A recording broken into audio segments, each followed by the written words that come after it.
l'information héréditaire, l'information qui se transmet de génération en génération, elle est sur une molécule chimique qu'on appelle l'ADN, qui est cette fameuse double hélice. Les gènes, ce sont comme des mots, sauf qu'au lieu d'être écrit avec 26 lettres, c'est écrit avec 4 lettres, A, T, G, C.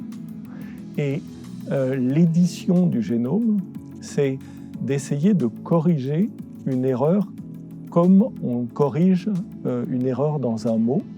On sait qu'un mot, lorsqu'on change une lettre, peut changer de sens. C'est la même chose dans un gène, sauf que le changement de sens, ça s'appelle une maladie. On a su faire depuis très longtemps de l'édition du génome, mais grâce aux dernières technologies, en particulier ce système CRISPR-Cas9, c'est beaucoup plus rapide, beaucoup plus facile, beaucoup plus précis et beaucoup plus efficace. C'est presque du 100%. Mais ce qu'on sait faire, c'est reconnaître le lieu sur le génome où il faut modifier quelque chose.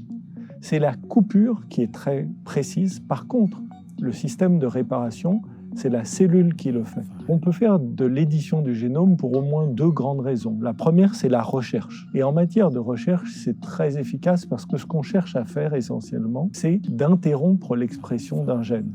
Avec la coupure et ensuite le système de réparation qui va ajouter 1 ou 2 paires de bases ou retirer 1 ou 2 paires de bases, on va se décaler dans la lecture du mot, il n'aura plus aucun sens, c'est exactement ce qu'on veut. Par contre, pour les maladies, ce qu'on veut en général, c'est de corriger. Une lettre a été modifiée, elle entraîne la maladie, on veut rétablir la bonne lettre. Et là, il faut avoir une précision qui est celle du rétablissement de la fonction normale. Avec l'édition du génome, on va pouvoir traiter probablement toutes les maladies d'origine génétique. Or, beaucoup de maladies ne sont pas d'origine génétique. Les maladies, par exemple, à microbes, ne sont pas des maladies génétiques. Donc, ce qu'on va traiter, c'est des maladies génétiques. Il y a des maladies génétiques rares, on en connaît 8000. Certaines sont moins rares que d'autres. La bêta-thalassémie ou la drépanocytose, la maladie de Duchenne sont moins rares que d'autres, mais elles restent des maladies rares. Et puis, il y a des maladies très fréquentes. Les maladies génétiques les plus fréquentes, c'est les cancers. Et on va pouvoir commencer à traiter des cancers. À l'heure actuelle, les essais cliniques, en particulier pour certaines maladies rares, par exemple des cécités, les pertes de la vue, ou pour des cancers très graves, sont en phase d'essais cliniques avancés et les traitements vont être disponibles dans l'année qui vient.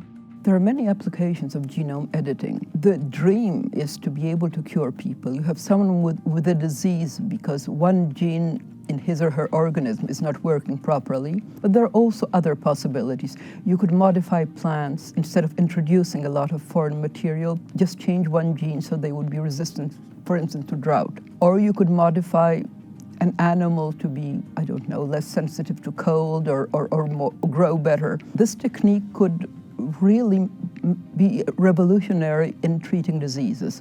It will not be cheap, it will not be easy, but it could change a lot of things. It may change the way we transplant organs. A special sort of pig has been made that would not infect us with a virus if the organs were transplanted. Instead of very elaborate techniques to modify plants, you could have a very simple one. What is facing us in the future, and something that a lot of discussions now are taking place about it, is whether we should also modify our DNA in a way which could affect future generations by modifying not born people, but modifying embryos. Compte tenu de la puissance de la technique et de la potentialité des risques qui sont pris, une grande prudence sera de toute façon nécessaire avant d'utiliser à large échelle ces technologies.